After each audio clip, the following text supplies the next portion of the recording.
মুমিনরা কেন এই কেন শব্দ পরিহার করবে? এতটুকু জানার অধিকার আছে, এটা কোরআনে আছে কিনা, হাদিসে আছে কিনা, সহিহ দলিল আছে কিনা, এটা চাইতে হবে।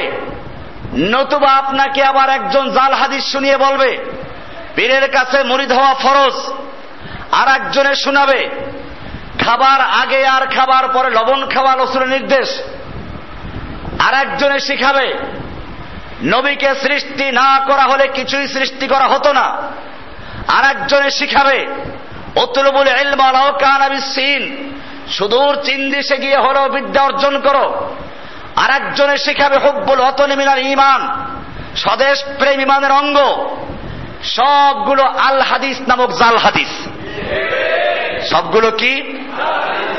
আল হাদিস বলে প্রচার করা জাল হাদিস। এজন্য আপনাকে যাচাই করার অধিকার আছে, কোরআনে আছে কিনা, হাদিসে আছে কিনা। এতটুকু যাচাই করার পরে আপনি যখন নিশ্চিত হলেন বিষয়টা কোরআনে আছে, বিষয়টা সহিহ হাদিসে আছে, এরপরে মুমিনদের আর কোনো কেন আর তেন জিজ্ঞেস করার সুযোগ নেই। মুমিনদের কাজ হবে সামি'না ওয়া আতা'না, শুনলাম এবং মানলাম। এটার নাম ইবাদত। এটার জন্য আল্লাহ সৃষ্টি করেছেন। কোরআন বলছে ওয়ামা খালাকতুল জিন্না ওয়াল ইনসা ইল্লা লিয়াবুদুন, আমি মানব জাতিকে এবং জিন জাতিকে সৃষ্টি করেছি শুধুমাত্র আমার ইবাদত করার জন্য, আমার গোলামি করার জন্য। সুতরাং মুমিনরা ইবাদত করবে। ইবাদত কোরআন হাদিসে প্রমাণিত কোন বিষয়কে যদি যুক্তি দিয়ে বিচার করা হয় এবং যুক্তির সঙ্গে না মিললে পরে আপত্তি করা হয়, তাহলে মনে রাখতে হবে তার মধ্যে আর ইবলিস শয়তানের মধ্যে কোনো পার্থক্য নেই। এই যুগে একদল ফকির নামক লোক তৈরি হয়েছে, মারেফাতের নামে মুসলিম সমাজে হিন্দুত্ব ঢুকিয়েছে, রাষ্ট্রীয়ভাবে এদেরকে পৃষ্ঠপোষকতা দেওয়া হয়। বাউল, মারেফাতপন্থী, আরো যেন কি কি বলা হয়। এই লোকগুলো, বর্তমান যুগের এই লোকগুলো ইসলামের ভিতরে এমন জঘন্য আকীদা প্রবেশ করিয়েছে যা শয়তান পর্যন্ত লজ্জা পায়।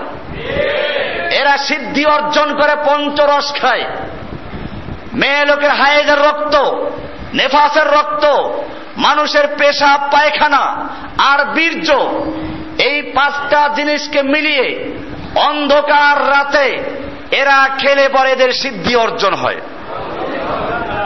এরা শুধু এ পর্যন্তই না, এই পীরগুলো, এই মারেফাতপন্থী ফকিরপন্থী পীরগুলো বিসমিল্লাহকে উপহাস করে।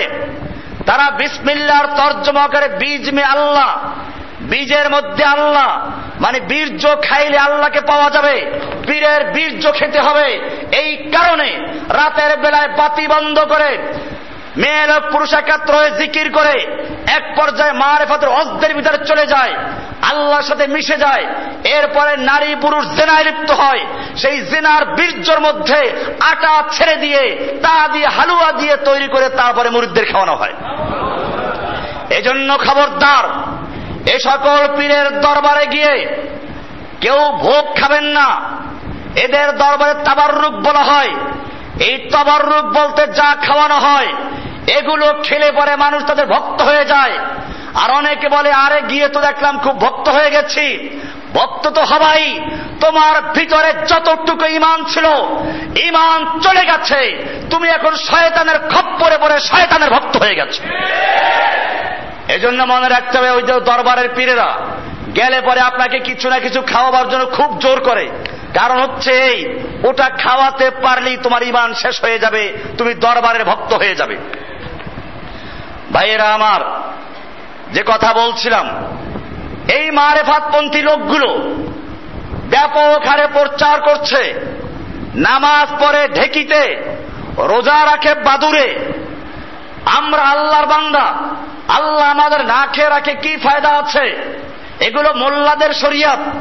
আমাদের মারেফাতের শরিয়তে শরিয়ত মানা যায় না, মারেফাতের মধ্যে শরিয়ত লাগে না। এটা প্রায় সকল পীরের মধ্যে আছে। একদল পীর হক্কানি দাবি করে, তাদের বইগুলো পড়বেন, আপনারা ভালো করে পড়ে দেখবেন, পরিষ্কার লেখা আছে, সব পীরের বইতে লেখা আছে, আধ্যাত্মিকতার চূড়ান্ত পর্যায়ে গেলে শরিয়াত শিথিল হয়ে যায়। কেউ ভদ্রভাবে লিখেছে শরিয়াত শিথিল হয়ে যায়, কেউ লিখেছে পীরে কামেলের হুকুম পেলে শরিয়াত বিরোধী কাজ করা যায়। এদেশের সবচেয়ে হক্কানি পীর যে দাবি করে, যারা মুরিদরা নিজেদেরকে হকের ঠিকাদার মনে করে, সমস্ত অন্য যত দল আছে, অন্যপন্থী আছে, সকলের বিরুদ্ধে তারা ভণ্ড ফতুয়া দেয়। সেই চরমনাই পীরের আশেক মাসুক নামক বই আছে, ওই বইয়ে পরিষ্কার লেখা আছে কামেল পীরের হুকুম পাইলে প্রকাশ্য শরিয়াতের বিরুদ্ধে হুকুম করলে তাও মানতে হবে, তা আবার বিনা বাক্যে মানতে হবে। দলিল পেশ করেছে ফার্সি একটা কবিতা দিয়ে, জালালউদ্দিন রুমি, সে নাকি বলেছে বমাই সাজ্জাদা রঙ্গিন কোন গরাত পীরে মুগা গুয়াত, তোমার কামেল পীর যদি তোমাকে নাপাক শরাব দিয়ে যায় নামাজ রঙ্গিন করে, ওই যায় নামাজে নামাজ পড়তে বলে তাই করো, কারণ পীর কি কম বুঝেছেন? পরিষ্কার লেখা চরমনাই পীরের বইতে। তাহলে বোঝা গেল পীর মুরিদি নামক যতগুলো তরিকা আছে, যতগুলো ফেরকা আছে, হক্কানি পীর হোক, নামাজি পীর হোক, জিকির করার পীর হোক, সব পীর একমত কামেল পীর হুকুম করলে শরীয়ত মানা লাগে না। এটা আমি চ্যালেঞ্জ করে বলতে পারি। আমি পীরগিরি নিয়ে পড়াশোনা করেছি, যত লাইনের পীর আছে সব পীর সম্পর্কে আমি পড়াশোনা করেছি। এমনকি সবচেয়ে হক্কানি পীর যারা দাবি করে, এদেশের আলেমদের অনেক পীরের তরিকা আছে, আপনারা তাদের বইগুলো পড়ে দেখেন, একই কথা লেখা হয়েছে যে শরিয়াত শিথিল হয়ে যায়, মারেফাত অর্জন করতে বলে শরিয়াত শিথিল হয়, তার মানে ভদ্র ভাষায় লিখেছে।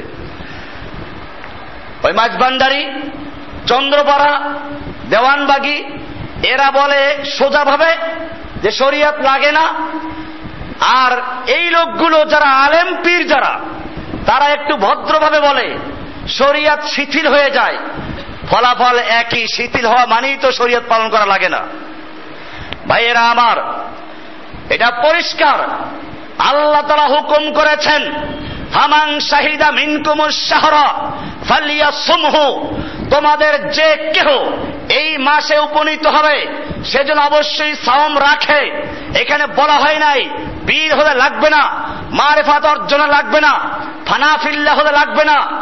এই আয়াতের পরেও যারা আল্লাহর এই বিধানকে নিয়ে তুচ্ছ তাচ্ছিল্য করে, সাওম কিনে উপহাস করে, রোজা রাখে বাদুরে, এই লোকগুলো ফকির হতে পারে, পীর হতে পারে, সুফি সম্রাট, আশিকে রাসূল, অমুক তমুক নাম দিতে পারে, কিন্তু জেনে রাখবেন আল্লাহর কাছে তারা মুমিন নয়, মুসলিম নয়, সবগুলো ইবলিস থেকেও খারাপ লোক। এজন্য মনে রাখতে হবে মুমিনরা ইবাদত করে, সাওম ফরজ, আল্লাহর হুকুম মেনে নিবে, বাস এটাই হচ্ছে মুমিনদের কাজ।